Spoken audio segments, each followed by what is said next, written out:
I want you to think back to when you were a child, when you'd enter a toy store and hurry through the aisles until you'd reach the long and proud Transformers section. Sometimes a behemoth in size, the colours, the bright lights.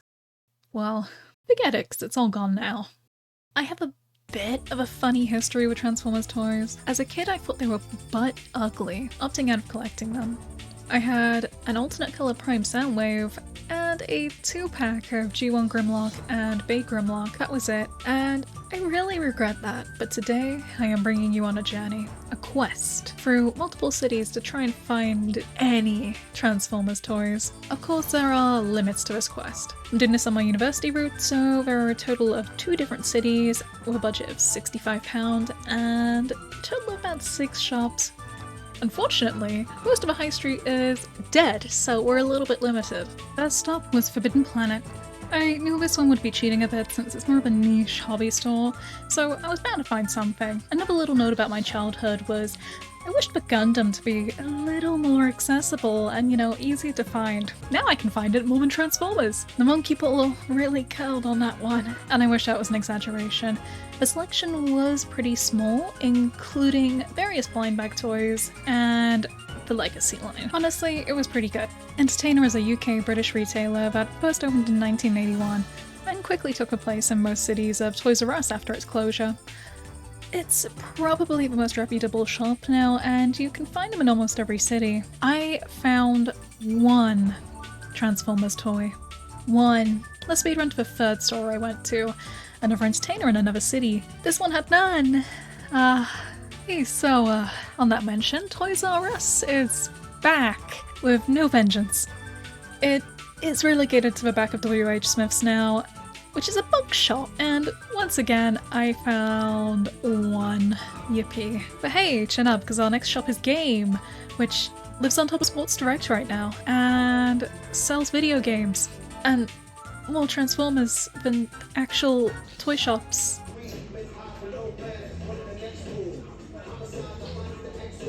For context, there were about 12 different toys in Forbidden Planet. That's including the blind boxes as like one thing. There were 25 in game. I can't do this anymore.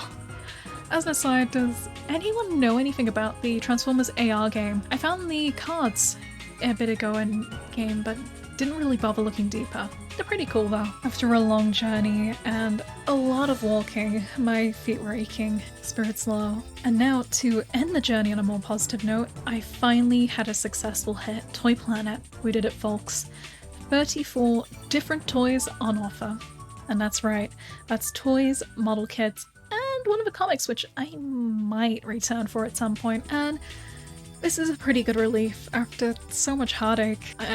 Very genuine heartache, fully serious. Searching for just anything. We managed to end on a success. Well, I didn't splash out big time, I did snag myself the Nemesis Prime blocky kit, so expect the next video to be a construction of that. I'm very excited. So, what was the point of us all?